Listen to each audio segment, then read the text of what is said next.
जय श्री राम, राधे राधे। आशा करती हूँ आप सभी लोग प्रसन्न होंगे और आनंदित होंगे अपने परिवारजनों के साथ। आपके लिए मेरे पास एक आज बहुत सुंदर सी और प्रेरणादायक कहानी है। जी हाँ, जहाँ आज के दौर में कोई भी अपने परिवार की कोई वैल्यू नहीं करता है, वैल्यू समझ नहीं रहा है।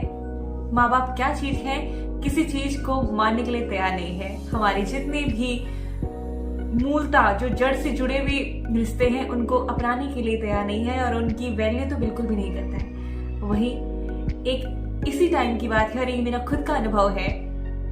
मैं एक ऐसे लड़के से मिलती हूँ जो अपने परिवार के लिए, अपनी सिर्फ जिन्होंने उन्हें जन्म दिया, अपनी माँ के लिए, एक ऐसा लड़का जो बहुत होनहार है पढ़ने में, जो बहुत अच्छे अच्छे एग्जाम क्रैक कर सकता है, बहुत अच्छी मेहनत करने वाला भी है और बहुत विवेकवान और समझदार लड़का भी है। उसे पता है कि अगर वो एक साल घर पर बैठ गया तो उसका जीवन, उसके करियर की रफ्तार जो होती है वो धीमी हो सकती है। शायद जो अपॉर्चुनिटीज होती हैं वो शायद गायब हो सकती है उसके उस एक साल में। लेकिन वहीं उन सब बातों को इग्नोर करके वो जो लड़का है वो कहता है कि जो उसकी माँ है वो बीमार है, बहुत काफी बीमार है, बिस्तर से खड़ी भी नहीं उठ सकती है। तो वो जो लड़का है जो बहुत होनहार है, बहुत कुछ चमक धमक करने की जिसके अंदर एक आशा और उम्मीद है अपने जीवन को लेके, वो त्याग करता है उन सारे अवसरों की, उन सारे सपनों की, सिर्फ अपनी जन्म देने वाली माँ के लिए। जी हाँ, इस दौर में भी वो लड़का उन सारी जिम्मेदारियों को निभाता है। वो अपनी माँ की खूब सेवा करता है पूरी तरह से, तन मन से, और अपने चेहरे पर बिल्कुल भी रंच मात्र भी एक उदासी और दुख का उसका कोई कारण दिखता ही नहीं। और सबसे दुखद बात तब होती है जब इतनी सेवा करने के बाद, क्योंकि परमात्मा की इच्छा के सामने किसी की भी नहीं चलती और सब अपनी अपनी उम्र लेके आए हैं यहाँ पर। किसी का किसी के लिए जो नहीं चलता, आपका कोई कितना भी प्रिय हो, आप उसे सीने से भी लगा के रखेंगे। जिस दिन जितनी उम्र पूरी होनी होगी वो होगी। तो अंतिम में कुछ ऐसा ही हुआ कि एक साल की बहुत मेहनत करने के बाद, सेवा करने के बाद, हर तरह की दवाई, उपचार, ऑपरेशन, सब कुछ करने के बाद उस लड़की की जो माता थी उनका स्वर्गवास हो जाता है। लेकिन अब जो आप जानने वाले हैं, जो मेरा मेन मोटिव बताने का है इस सब के पीछे, कि जब परिवार से सब अलग हो रहे होते हैं अपने करियर को लेके, अपने अवसरों को लेके, कि मुझे ना आज जो अपॉर्चुनिटी मिली है वो दोबारा जिंदगी में नहीं मिल सकती है, इन सब को दरकिनार करके जब उस लड़के ने ऐसा किया था ना, आप यकीन नहीं मानेंगे कि माँ का कर्ज क्या होता है यहाँ पे इस कहानी से पूरी तरह से पता चलता है। माता का स्वर्गवास होता है।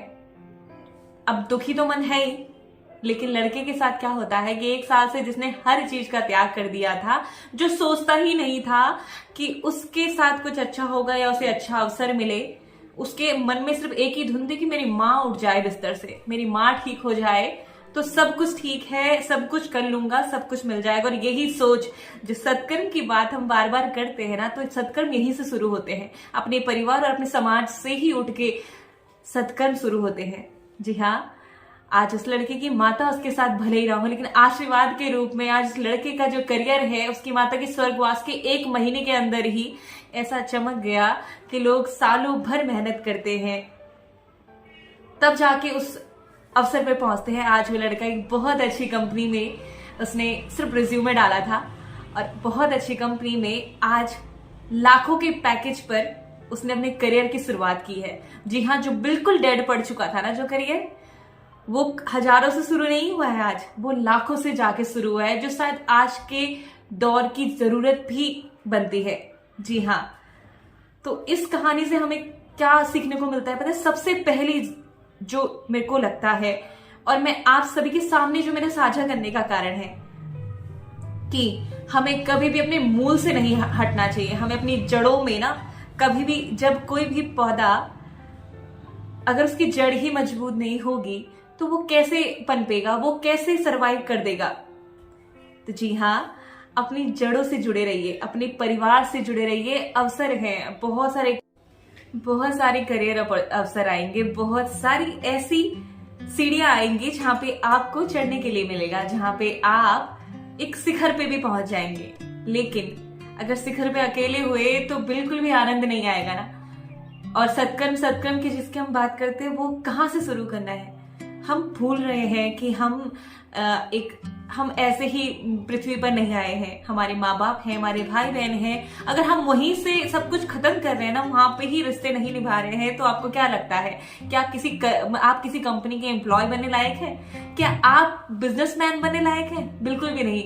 अगर आपके अंदर विवेक और समझदारी जड़ से ही खत्म हो चुकी है तो आपको लगता है कि आप सफल व्यक्ति बन पाएंगे? बिल्कुल भी नहीं। तो इस लड़की की कहानी हमें सिखाती है कि हमें किस तरह सिर्फ उन चीजों का निर्वाह करना है जिसके लिए हमें भेजा गया है। अब जो हमारी किस्मत में लिखा गया है या जो हम अपने सत्कर्मों द्वारा बनाएंगे वो तो आपको मिलना ही है। अब उसने अपने सत्कर्म और सेवा भाव से, अपनी माँ की सेवा भाव से सिर्फ वो चीज पाई जो हर कोई उसके पास आते हुए कहता था कि अरे इस लड़के का तो जीवन बर्बाद हो जाएगा, अब ऐसे रहेगा तो फिर ये क्या करेगा। लेकिन कहते हैं ना, जब आपका मन निश्चल होता है, जब आप सत्कर्म की सोचते हैं बिना स्वार्थ के, वहां पे उस लड़के ने नहीं सोचा कि मेरी माँ मेरे लिए कुछ ऐसा कर लेगी, क्योंकि उसे तो अपना करियर भी देखना है, भविष्य भी देखना है, उसे तो घर से बाहर जाना है। तो रोटी भी नहीं मिलनी थी उसे उसकी माँ की हाथ की। लेकिन उसका स्वार्थ क्या था कि मेरी माँ बिस्तर से खड़ी उठ जाए, मेरी माँ फिर से खिलखिलाती भी हो, मैं कॉल करूं तो मेरी माँ से मेरी बात हो जाए।